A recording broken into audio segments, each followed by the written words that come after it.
Okay, everyone. Yes, so we will be shortly joined by Dr. Iman. She is just on her way to fire up her laptop, and we are expecting her to join us in a bit.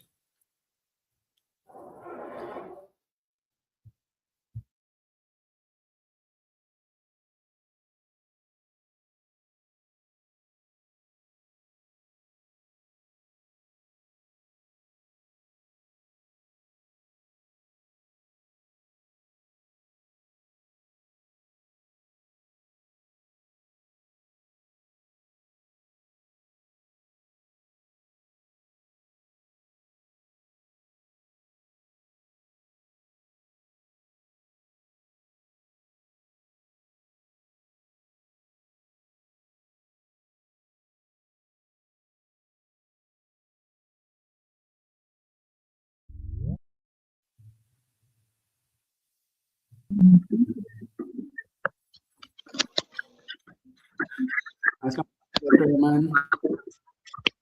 Assalamualaikum. Thank you very much for coming. I hope everything is good at your end. Yeah, everything is going well. I'm so sorry to join you a little bit late. I was stuck It's in a okay. traffic and just storm. Once again, I'm It's sorry okay. for the delay. Am I It's audible perfectly to fine. all the? Yes, you are audible, and we are going live. So let me formally introduce and welcome Dr. Aman Khalid on our first international online conference on EdTech. Dr. Aman Khalid is associate professor. Uh,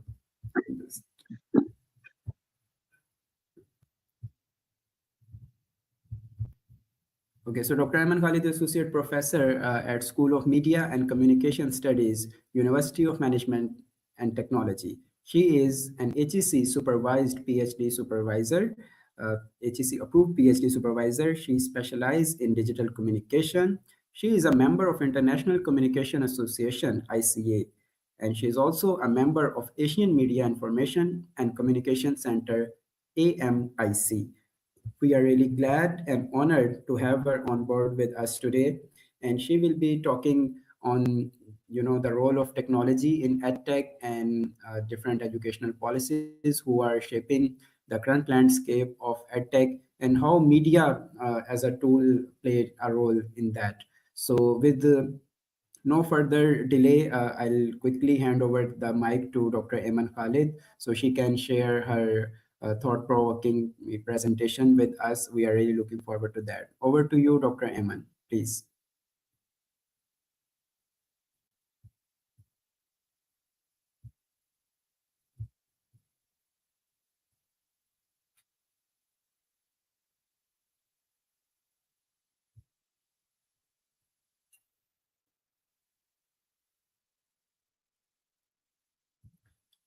Dr. Eman, please unmute your mic. Okay, sorry. Am I audible now? Yes, loud and clear. Thank you so much, Hamid sir, for providing me with this opportunity to share my thoughts over this renowned platform with the scholars and with the participants of this conference. Once again, thank you so much. Today, I am given a topic. I'm going to talk, or I'm going to present about the role of AI in education sector. Education is one of the most important sectors. You can very well imagine the importance of AI and in education. AI and education, they are going side by side. They are equally important for us in our life from the very early childhood or from the start of the school. AI is now inculcated in our curriculum, that is now the part of the classroom, and up to the university level higher education teaching, that is the part of the classroom, part of the activity. We have specialized courses in AI. Even HEC has made a policy that AI is a must courses in all the bachelors, whether they are in social sciences, natural sciences, or any other domain. AI should be the part of them. There must be must requisite, or there should be a compulsory subject of AI in every course. Okay, and then talking about the inculcation of AI, I think that everyone who is present in this conference, they have used Google Translate, YouTube, or any other chatbot to understand something, or to make our work more easier or faster. If your answer is yes, then it means you are already using AI. You are already a user of AI. AI is not about robotics. It is not about only robots. We have a conception in our mind that AI is just about the robots or whatever thing. AI is the part of our lives that is not only in classroom. This is a software that only helps the people to learn, decide, and then work faster. If I talk about myself, if I talk about my colleagues, if I talk about my students, it is only making our lives easy. It is helping us to quickly decide between what we should do or we should not, and then it is making the things we can do the things very much faster.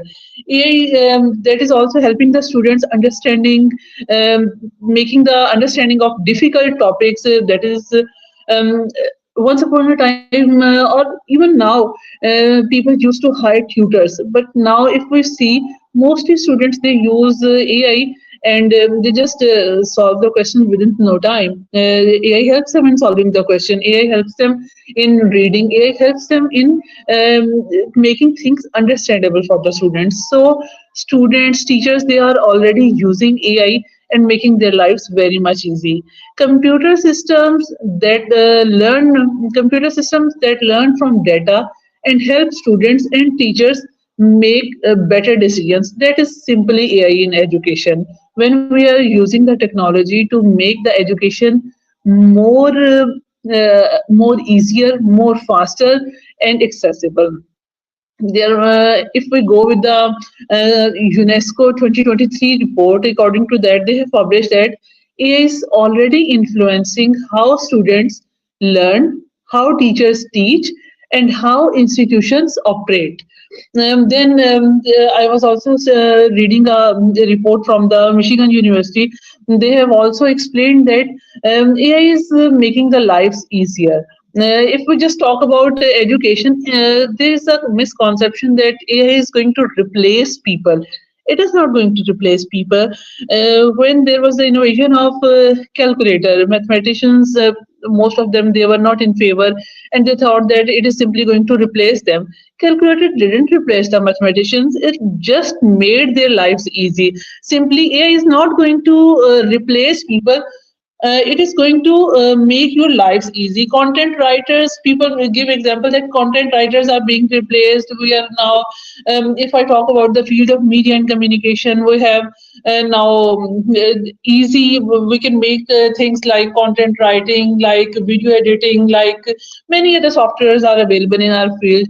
But it is not going to replace, because it one thing that AI lacks, that is it don't have the emotions, it don't have the real world experience, real time experience. So this is the only thing, compassionate emotions, these are all only and only that lies with human beings.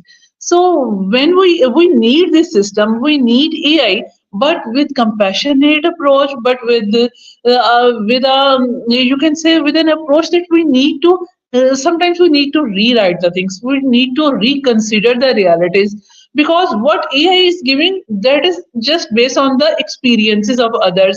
It is not going to use its own, you can say, energies or brain, which a human being can do. So this is the only difference, that the human beings they can do much better if they use AI. So I think there is no need to fear that AI is going to replace the teachers, it is going to replace anybody. No, it is not going to replace, it is going to make your lives better.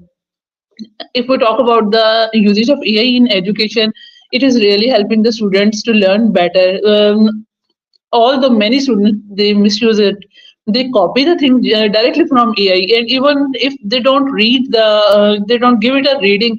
But we have the softwares now. Everything we have the softwares. We turn it in. We have many other softwares. They can detect the AI. that should be the responsibility of the institutions, that they must incorporate the paid version of these softwares, and they should be inbuilt in the LMS or other systems of the universities, so that if the students are using AI, it should be caught at the first level, and if they are unnecessarily using it, it should be highlighted. Then it supports teachers. It helps them in managing the LMS databases. It helps them in generating quizzes. At UMT now we have many attended many workshops in which we are taught that how we can use AI in generating the assessment quiz, and within no time we can do that by using the AI. Then drafting lesson plans, making lectures, that has really made AI has really made the life of the people very much easy. Then, if we talk about the university and school management, ERP system and LMS, they are already using it to predict the student dropouts, to answer the admission queries via chatbots, to manage large class efficiently. All these things that are being easily manageable, that are being easily managed by the usage of AI. And if we talk about the Pakistani context, what is happening? Let's just have a quick look on that. Pakistan has one of the youngest population in the world, and class sizes are very large most of the time. If we talk about the cohort classes, there are 70, 75 students in our classes at times, and teacher-student ratio that are high. Digital learning expanded rapidly. There is a still the digital divide in a country like Pakistan or in third world countries, that people, some are with the concept of have and have not. The concept of have and have not, even in the technology, there is a digital divide. So digital learning that becomes sometimes that hurdle. During the COVID phase, we faced all the scenario, and we saw that students, those who are from the far-flung areas, they were not having easy access towards the systems, towards the LMS system. Their studies, their thing, they were really getting disturbed. Still, we have this kind of problem, but we are trying to cope with this problem. Still, if we talk about the public sector universities, AI inculcation. I'm sitting in the private sector, where technology, there is a technology hub. We can talk about the technology. We have easy access towards the technology.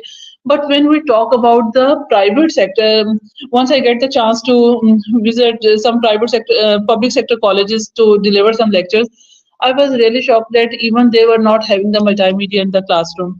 Uh, I bought with me. I just emailed. We are helpful just to email the presentations. But when I visited that college or university, I'm not going to mention the name.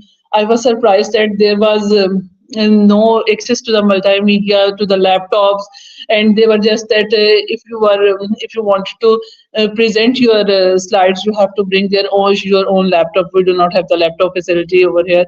So these are the problems. There is a concept of digital divide in Pakistan, but still things are getting improved, and in some sectors we are really moving ahead with the technology inculcation. Major challenges in Pakistan that are due to the lack of clear policies of AI in the AI inculcation in the education sectors.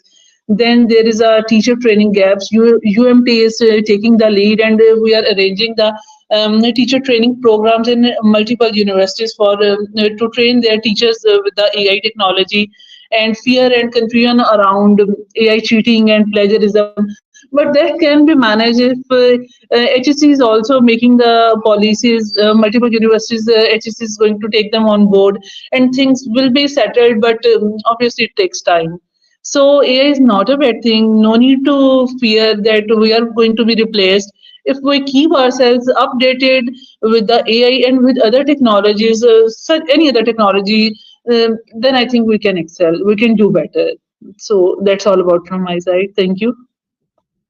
Perfect, perfect. Bundle of thanks, Dr. Ayman Khalid, for your wonderful response.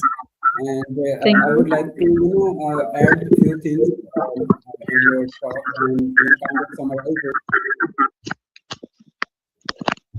Okay, so your talk actually reminded me about a very famous verse of Allama Iqbal when he mentioned that change is always scary. So he said, "Zamir mashriq hai rahibana, zamir maghrib hai tajirana. वहाँ बदलता है लहजा लहजा यहाँ बदलता नहीं ज़माना." So I can totally relate it with that we always talk about that change is scary. We are very Kadamat Pasand and very orthodox in our views. We always said this when calculator came. We always said that when first industrial revolution, second industrial revolution came, we are still lagging behind in third industrial revolution. World is already talking about fifth industrial revolution, but we are still researching on fourth industrial revolution or like things like that.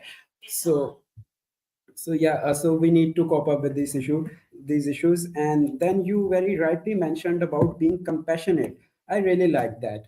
In the whole conference, I was wishing that someone should talk about this, but no one has yet talked about that.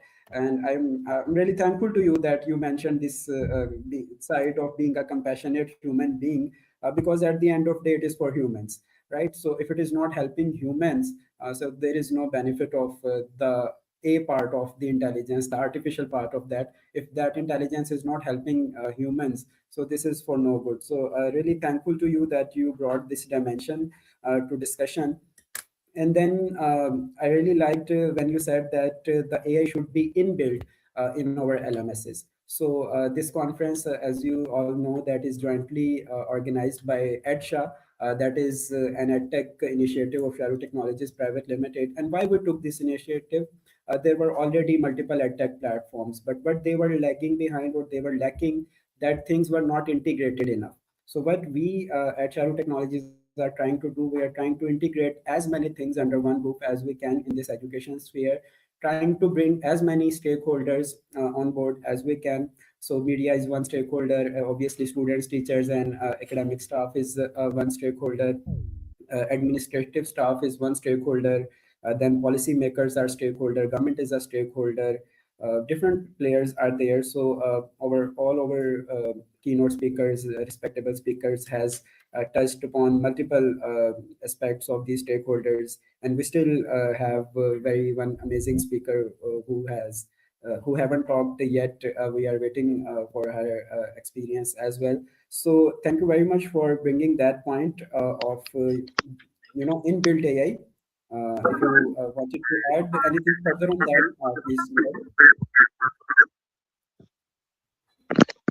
Uh, Thank you so much, Hamita, for your compassionate and kind words. Thank you.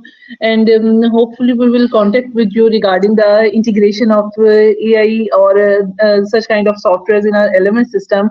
Thank you so much for this thing. And this was an information for me.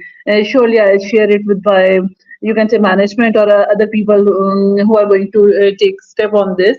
And thank you so much once again for your kind words and inviting me over here for this conference. Pleasure is all mine, ma'am, and thank you very much for joining. And I hope that you will stay with us for some more time, because we do have an Sure. amazing speaker. She hasn't talked yet. She is Dr. Amina Rizwan, who has already joined. I will shortly Sure. formally invite her.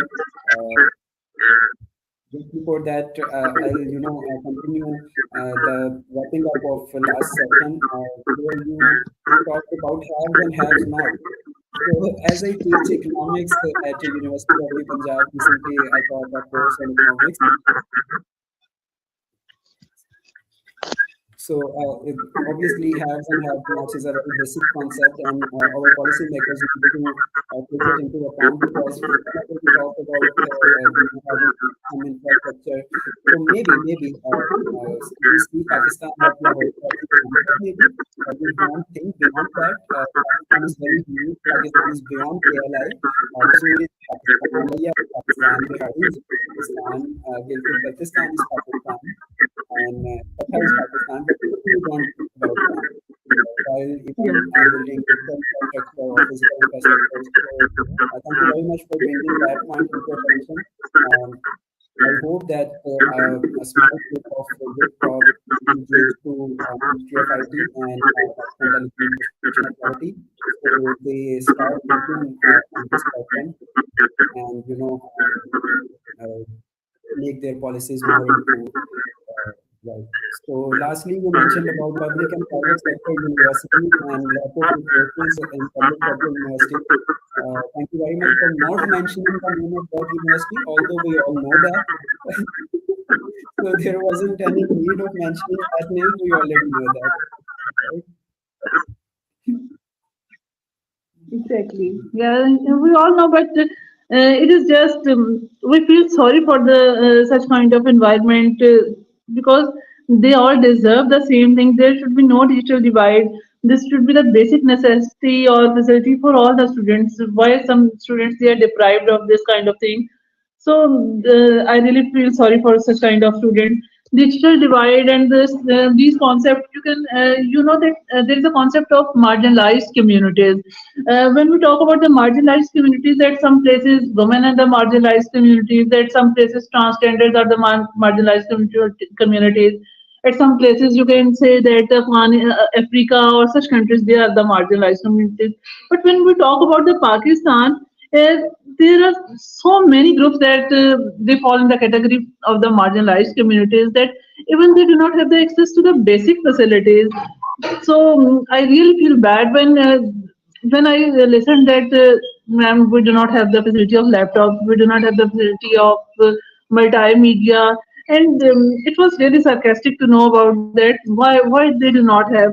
Government has large amount of they have resources. Then why they are not using these resources over there?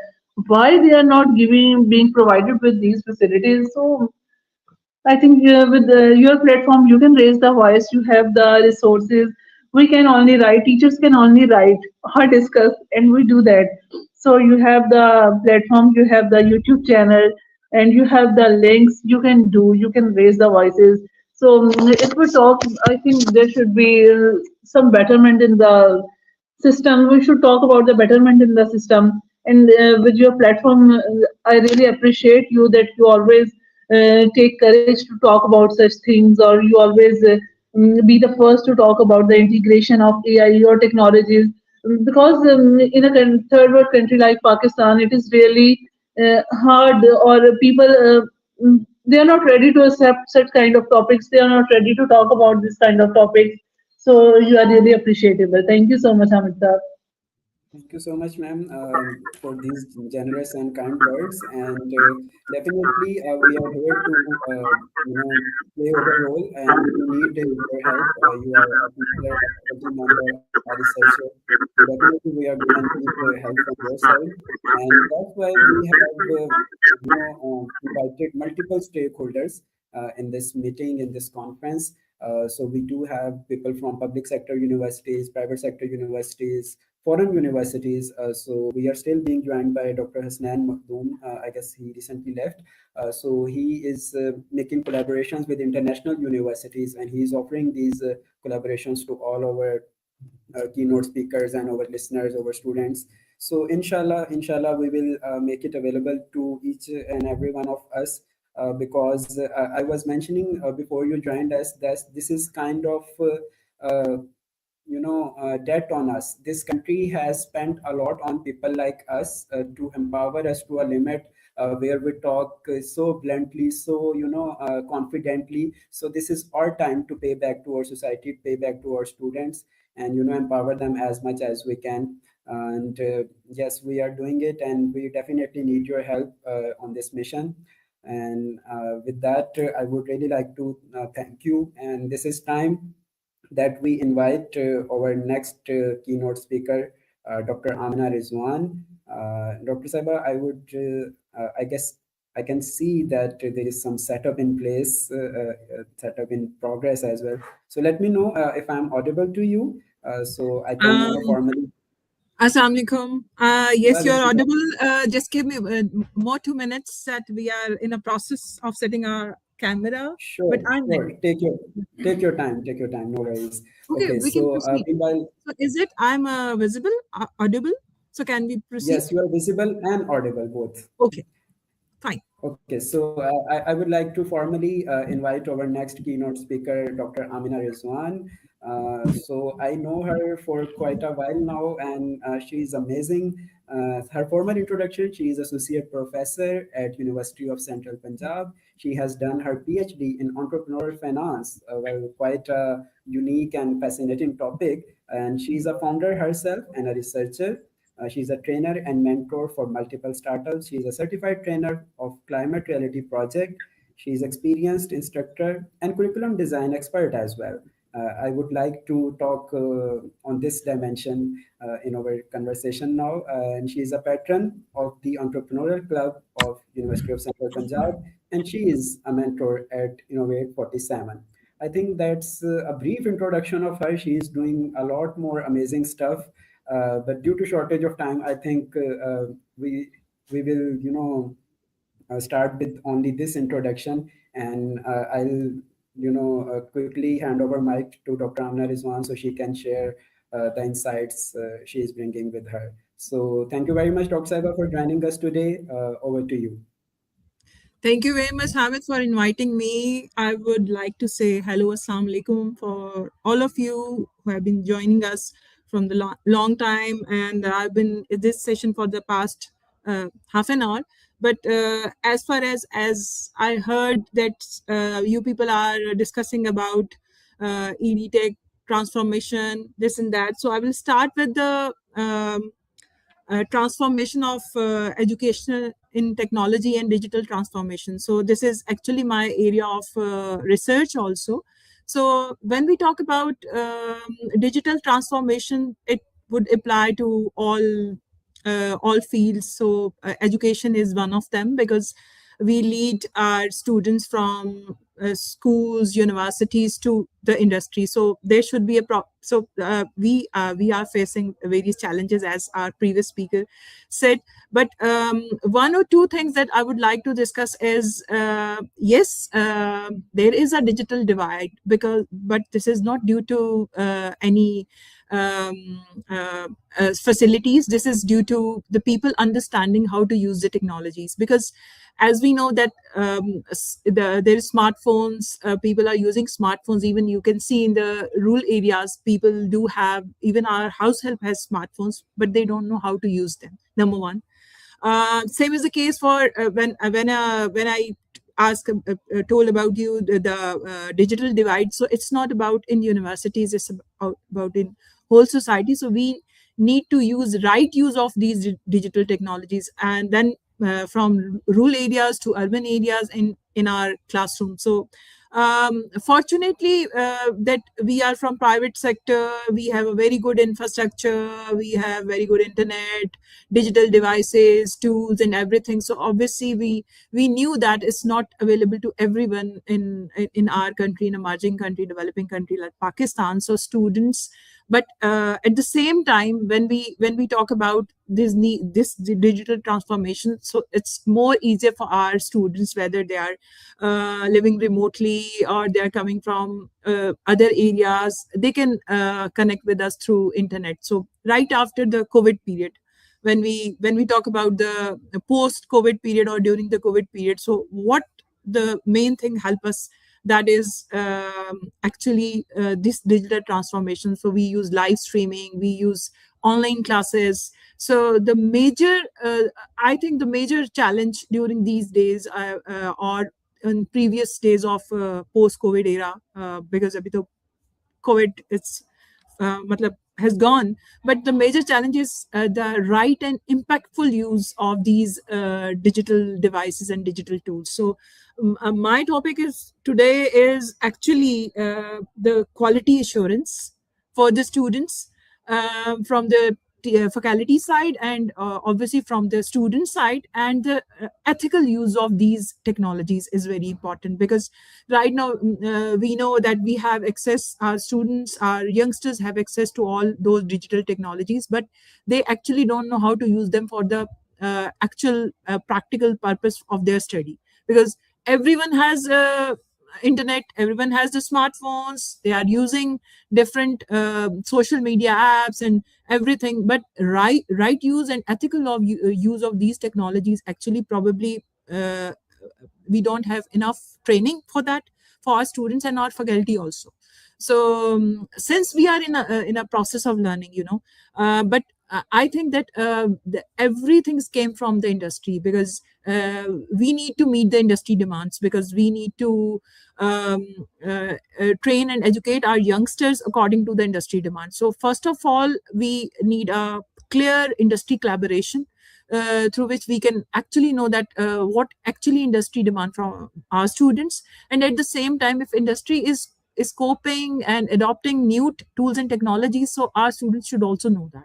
So in that case, we are a little bit lucky that we have industry collaborations, and our universities placing our faculty members to learn these digital tools, and we have multiple trainings from HEC also, and in our university also, to use these AI tools to inculcate in our curriculum design as well. So we have design on different technology courses and different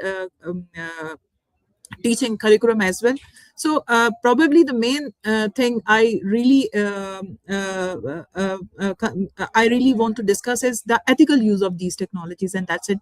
Because right now we can always say that it's a digital device, but actually we have already created by ourselves this digital divide, because everyone in the rural areas has their smartphones, has their internet also, and probably they don't know how to use them. Probably someone from these areas should know that how to use TikTok, but they don't know how to promote their businesses online. So it's actually I think it's actually we need to cope up with the industry demand, and we need to know that how to use these tools for our youngsters, and for practical purposes, and for our entrepreneurs as well. Because my field is entrepreneur and entrepreneurial finance. And when we talk about finance, we that there are many type of fintech and digital transformation in Pakistan. So almost every company, every bank is now adopting fintech, financial technology, but majority of our population is still, they are unaware how to use these apps, and how to use these apps for payments purposes also, and how to check even their accounts on online. So basically it's not about our youngsters to need to learn these tools, but also the other people, the people who are crossing 40 and above, they also need to learn these tools to prevent fraud and illegal activities at the same time. Again, I'm saying that we need ethical entrepreneurship as well, and ethical use of these technologies. And at the same time, yes, we are good to go with the learning new tools, because I think it's a small global world. So we have multiple trainers who are offering us trainings. Some trainings are free of cost, so it's only about to incorporate these trainings in your coursework, and you need to provide your students a, a, a practical kind of thing, a practical aspect of these things, how to use these technologies for practical purposes, for doing their daily things, and at the same time doing their small size businesses, or maybe in the curriculum as well. So we have also inculcated some type of simulations that we bought them from US professors. They trained us, and now we are training our students. So probably the best thing is to do some sort of ethical training of our students. At the same time, we need to tell them that how to use these tools ethically in our curriculum as well, because it's very important, because these tools are helpful at every level, but at the same time probably they are limiting our students to think out of the box, to think properly, because they are more relying on these tools. So we need to train our youngsters to see that use these tools very smartly, wisely, at the same time ethically, because it's a series of innovation. Because nowadays daily we know that this is a new tool, because they need to use their mind practically and see that actually that is actually required or not in their activities. Because someone need to write a small email, and then they just talk to ChatGPT, please write an email for us. So they need to use their minds as well. So at the same time, we need to design our courses for this youngsters, the generation Z and Alpha. They are totally different. Because they have they have actually, so to say, at 15, 20 to 30 minutes their concentration span. So we need to use these tools for their practical purposes, for the real world live case studies, and probably which I'm using in my class also, live role plays and practical kind of exercises to teach them accordingly. Because actually we need to review our curriculum once again, and we need to design this curriculum according to the youngsters, according to them. We need to tailor make this type of curriculum design for them, that actually in that concentration span of 20 to 30 minutes they should know everything. So I've tested a pilot testing, and I've run 6 hours training for my youngsters. And during these trainings, I include role play, practical exercises, simulation, and obviously some teaching content also. So it was a 6-hour training, and believe me, that was a wonderful feedback from the students, that for even not for a single minute they were bored, or they were out of context or something like that. And that was a wonderful experience. So I guess that according to the new changes and new world, so we need to tailor ourselves, being a professor, being a teacher. So we need to tailor ourselves for this new generation Z, generation alpha, you know. And obviously at the same time we need to teach them that there is a limit of everything. So you should do some ethical exercises as well. So ethical leadership and entrepreneurship. So we have also followed a module of UN ethical leadership. I'm a certified trainer for them as well. So I've included in my course outline, there's some sort of ethical training, ethical innovation, and ethical leadership as well. So probably again, this is from my side, ethical use of AI, the faculty training, and we need to include everyone on board, whether the universities who don't have these type of tools. We have recently we have invited for all of them for an entrepreneurship symposium, in which all teachers from whole Pakistan, different universities around, there were 32 universities. So we arranged a training, a simulation training for them, and there was an entrepreneurship symposium. They were led by different type of panel discussion as well. So in that way, that we can do these kind of things. And probably we can also invite from industry specialists to teach our students the real world examples as well, at the same time to place our faculty to with them, to learn that what is actually happening. This summer I'm also planning to sit with the fintech industry to see that what type of online platforms they are working with, because I was working with some crowdfunding platforms. So I really need to actually learn that how actually practically these platforms are working in Pakistan. Although there is only one platform right now in Pakistan that SSCP has approved, but I would like to incorporate these type of platforms for our students to raise funding in a legal way, and to see that what type of algorithms, AI and robotics would help them to see that what people are contributing in these type of crowdfunding, to select actually the good donors from their side. So there are multiple avenues when we talk about them. So we need to work with our students to see that there should be some good entrepreneurs in the industry, as well as the entrepreneurs to learn some practical learning, some AI tools, and to cope up with the transformation that is actually happening in this century. So this is all from my side. I'm open for questions. So if somebody has some questions, so I'm available. Thank you very much, Dr. Amna, for your wonderful presentation, your wonderful insights. I don't have any question, but I would like to, kind of add my 2 cents and, some analysis of what we were talking recently. As you mentioned, the symposium being conducted by UCP. So last year, I had the honor of being part of that Yeah. symposium, and that was amazing. that was amazing. I must appreciate that. This year I couldn't attend for a few reasons, but I really appreciate UCP for doing that, and I would request you guys to keep doing that until all the stakeholders are not really well integrated as per the vision. Right. So that was about symposium, and you rightly mentioned about that digital transformation is the need of hour, but we also need to see that how to use tech. We have, a mobile phone penetration. We do have broadband access in remote areas, but we still need to tell our people how to use these technologies. And as per the basic psychology, people tend to adopt negative things first but the Yeah. positive things later.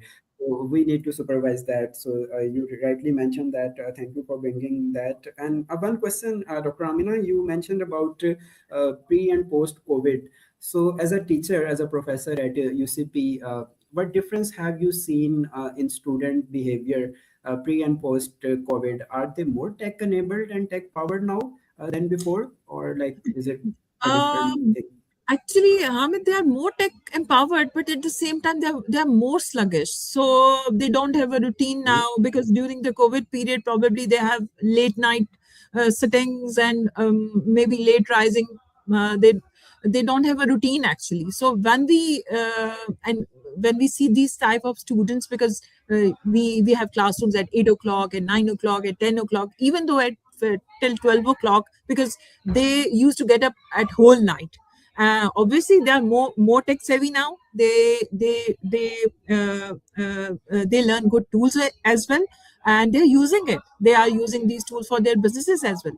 But at the same time, they are more sluggish. They are not ready to work, and their physical activity is near to zero. So these are the major challenges after the post COVID era. And at the same time, on a lighter note, they are more food panda friendly, you know.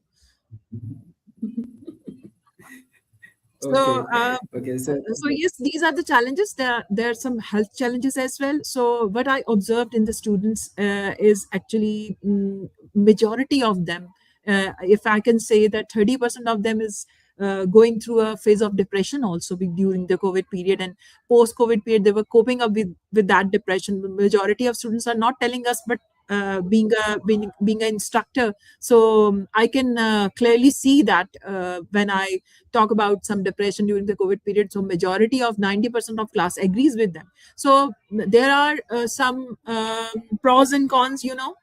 During the COVID period, we actually learned that how to teach online, how to learn online, how to get degrees through online teaching and coaching. We can save our transportation costs, we can save our time also, but at the same time there were many difficulties and challenges but our students were facing, that they can't get up now early morning. So it's very difficult for them. Even they were in the class, they were not in the class. Majority of them were sleeping. And actually this is the after effects of the COVID. At the same time, there were certain health issues with the students, coping with different kind of difficulties, physical and mental difficulties as well. So these are some issues, but at the same time, we need to know, during the COVID period I started live streaming with one doctor in Mexico. We did live streaming, Facebook live streaming. At that time nobody was ready to come on live streaming, because it was very pretty difficult for teachers also. We asked everyone to please come for a session, but majority of the faculty members and people refused, because they were a little bit camera shy. And then we started for the first time when we were doing this session. I know that my eye was up on the roof that actually I was also shy to see myself on the camera. But at the same time, that these sessions went very well. You can see those sessions on entrepreneurship workshop, because they were live and they're still there. During COVID period, I really knew my students, their difficulties, because there were plenty of time when we were sitting at home. On every Saturday, I used to do this type of live streaming with my students and invite anyone from any entrepreneur, because related to my field, from all over the world. So we invited people from Silicon Valley, we invite people from IBA Karachi, we have invite people from everyone who is involved in these kind of entrepreneurial activities. And sometime I ask my students what type of guest speaker you want to listen, and then they suggested that this type of related to engineering, related to IT, in everyone in Silicon Valley. So these type of people were invited in my session, and the students were doing a wonderful job. They were live streaming, they were questioning, they were interacting with the speaker. Even after the session, they were writing the comments. So they are still with us. So I thoroughly enjoyed that COVID period, because at that time I completed my PhD as well. So God's will, it gave me enough time to do these things. So you know that for everything there are pros and cons, but at the same time we're still coping with these type of sluggish activities from the student side, because they are not ready to get up early in the morning and to work very hard. So at that time they're a little bit sluggish, but good things are also. Awesome. Yeah. So I totally agree. And yes, COVID helped few people in different aspects, but yeah, it changed habits of different others. And on a personal note, I really hope that my PhD will be completed before a second COVID hits. So yeah, that was on a lighter note. I'm just about to, submit my final thesis. So yeah, wish me luck with Great. that. And Yeah. yeah, so also you mentioned about trainings from foreign trainers like from USA and other countries. So that's what the agenda of today's conference, that we need to talk about EdTech. We need to support EdTech initiatives. So this conference is jointly organized by EdShah. That's a initiative of Shahruh Technologies. So on EdShah, we are also bringing multiple mentors from across the world on this platform, and Pakistani students can connect with them, book sessions with them. Some of them are providing these sessions voluntarily, and some of them are also Mm. charging. So we are okay with both. So we will also invite people like you, mentors like you, to join on that platform and provide your expertise on that platform. We will guide you through that. And that was the main agenda of today's conference, to let people know that such initiatives are here in Pakistan as well. Such platforms does exist. And also, just before we wrap it up, I would like to ask the final question that you mentioned about industry demands, right? So we have been, listening this industry academia linkages for quite a long now. Mm. I often, wonder. I often think that what exactly is holding us back. We talk about industry academia linkages. We sign multiple MOUs. We at Shahruh Technologies, we have signed MOUs with over a dozen of universities here in Pakistan, Punjab particularly. But why these MOUs, just go to a box? Why don't we Mm. do the actual stuff?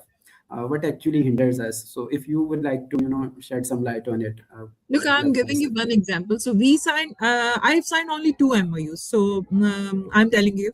So we signed one MOU with a US organization, Pioneer Funds.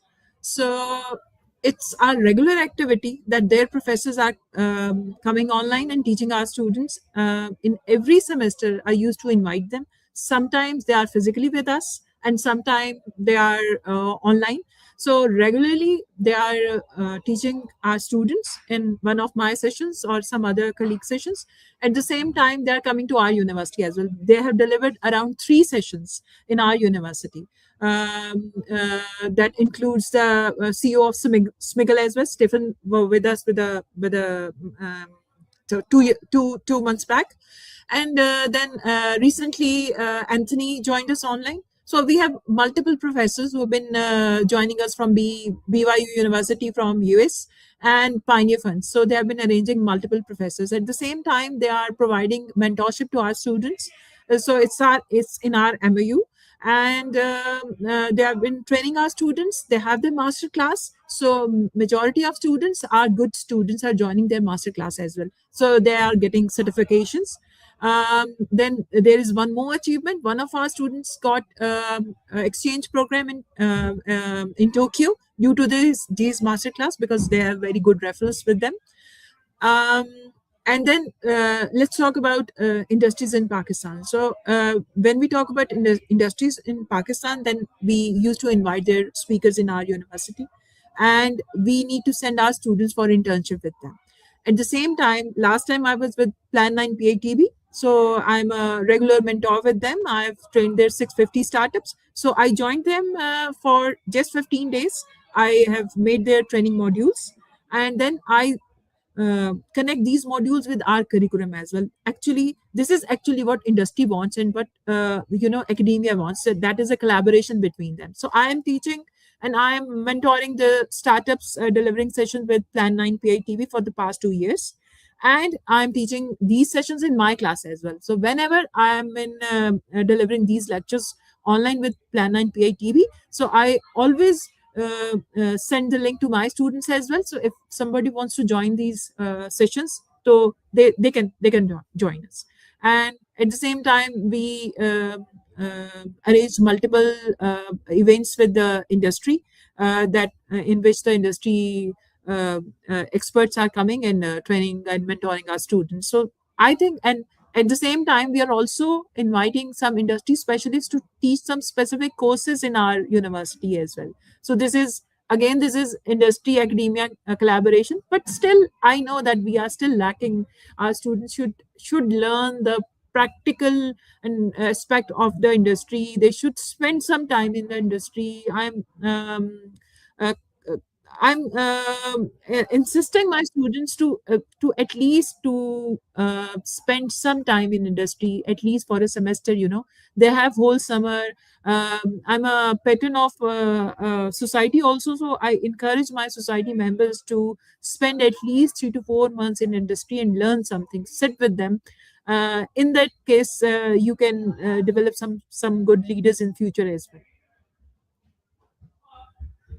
Thank you.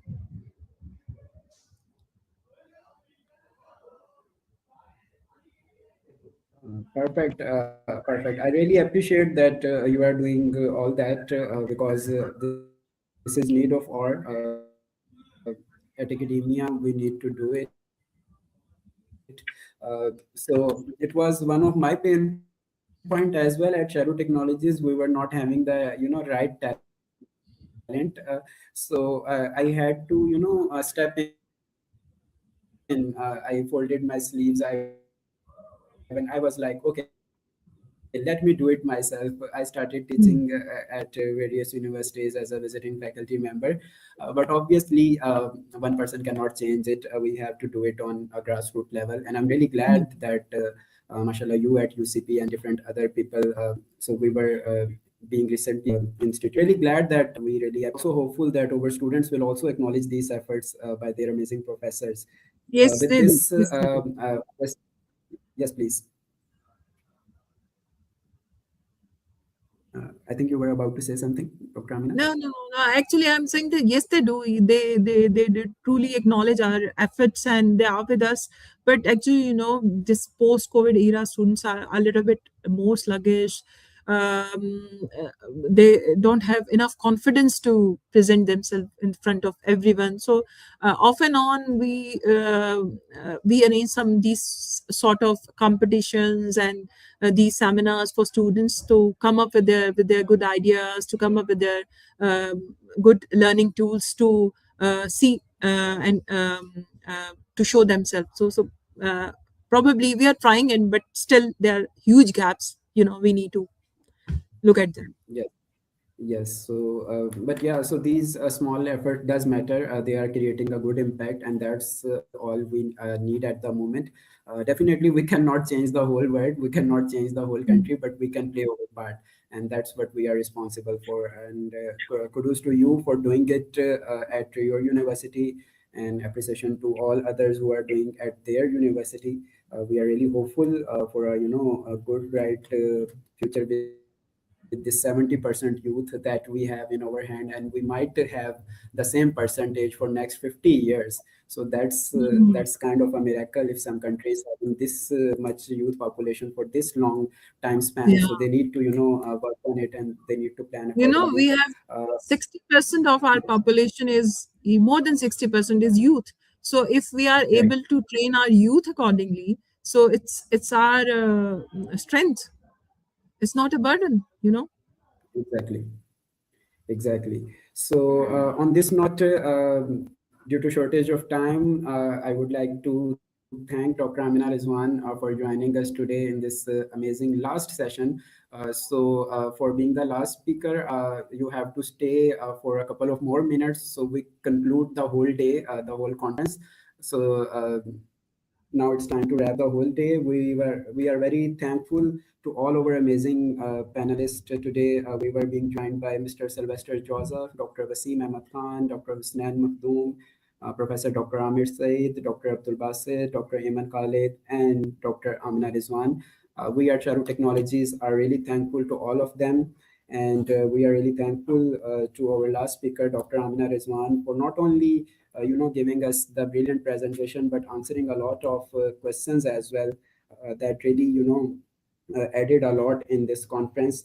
And we are expecting, increased and enhanced collaboration with all these universities.